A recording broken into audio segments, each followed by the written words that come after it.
Hello, welcome to this video. I was fortunate to attend UN's COP28 last year in Dubai.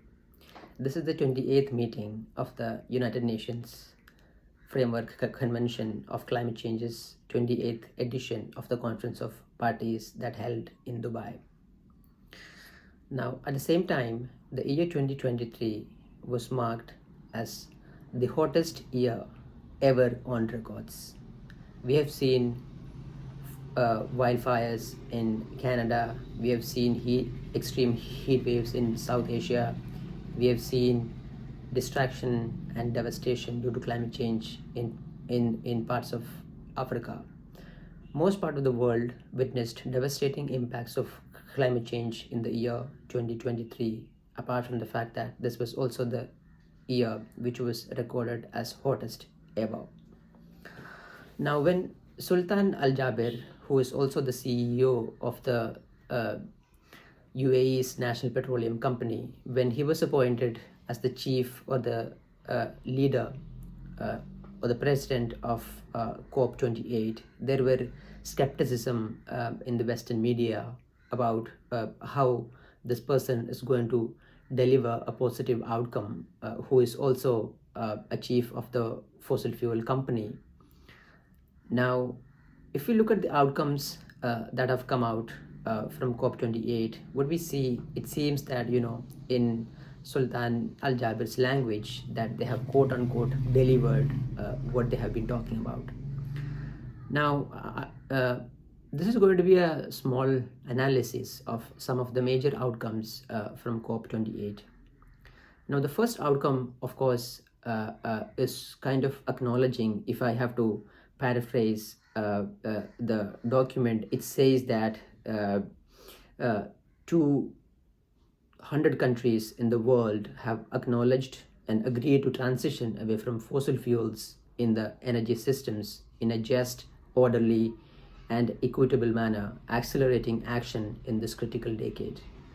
Now, this, of course, sent a very powerful message to the world, and this is considered as, of course, even though this is for the first time since more than 30 years since the UNFCCC processes, UNFCCC COP document acknowledges that the fossil fuels as one of the fundamental sources, and then phasing out of these fossil fuel as one of the fundamental solution to anthropogenic climate change. So this, of course, sent a very positive and hopeful signal to the entire world that this might be the beginning of the end of the fossil fuel industry or the fossil fuel world that we have since the Industrial Revolution, so to speak. Now, countries have also agreed to triple renewable energy capacity and double energy efficiency, reduce methane emissions, which is also one of the principal greenhouse gases along with carbon, and also an agreement on the framework for the global goal on adaptation, one of the most important goals as far as climate change adaptation is concerned. Now, another major outcome of the COP28 was the agreement to operationalize loss and damage fund on the very first day itself. Now, I have written about loss and damage fund and how this Bangladeshi climate scientist who recently passed away had pioneered the concept of loss and damage, and his advocacy as well. So countries pledged their contributions, and so far that fund has collected in pledges around 7 million, though that is a tiny fraction of more than 5 trillion estimates for the global loss and damages in the most climate vulnerable countries alone.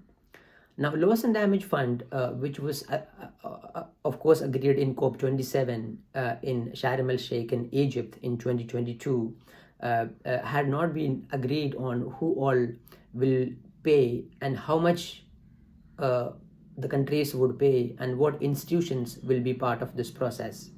Now, the pre-COP meeting that held last year in Abu Dhabi, which means the pre-COP meeting for the COP28 in Abu Dhabi had finally agreed the World Bank as an interim institution that will oversee the loss and damage fund.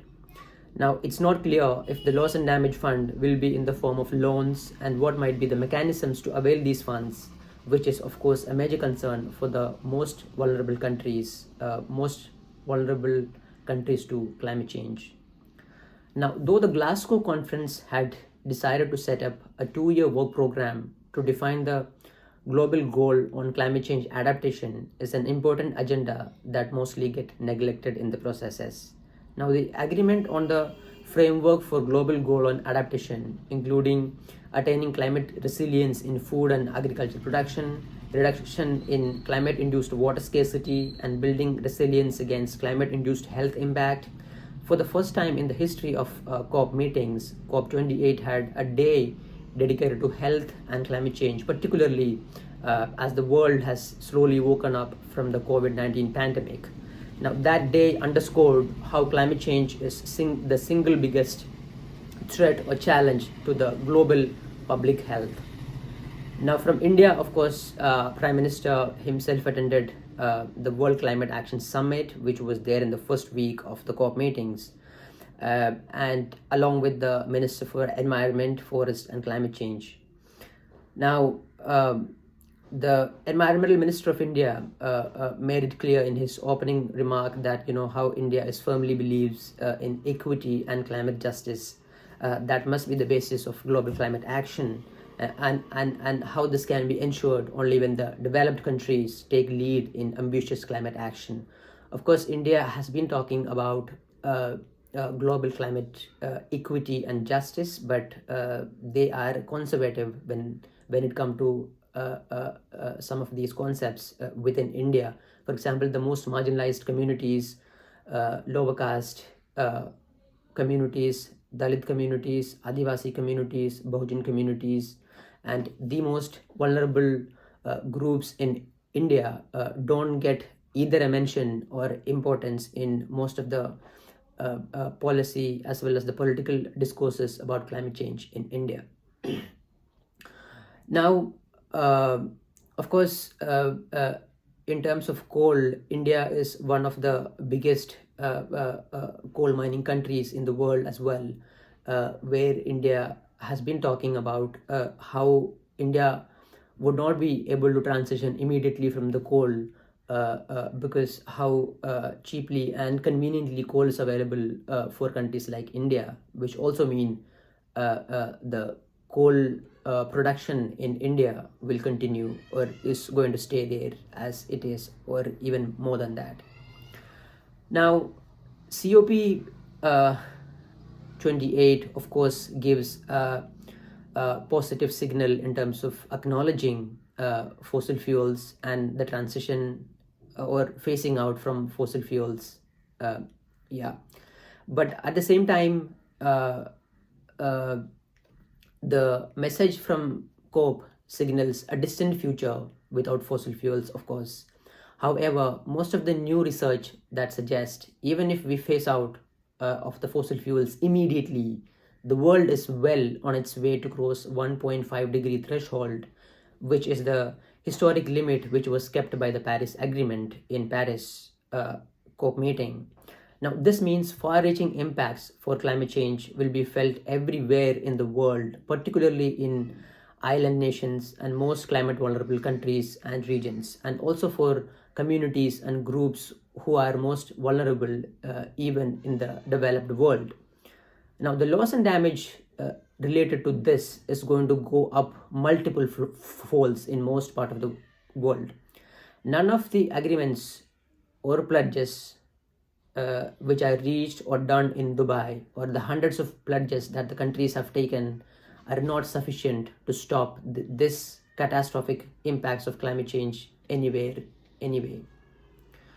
Until the world meet next year for the COP28 in Baku in Azerbaijan, what we have from the COP28 is not sufficient to protect the planet and people from immediate dangers of the impacts of climate change. That is what we have, or the world have, from COP28.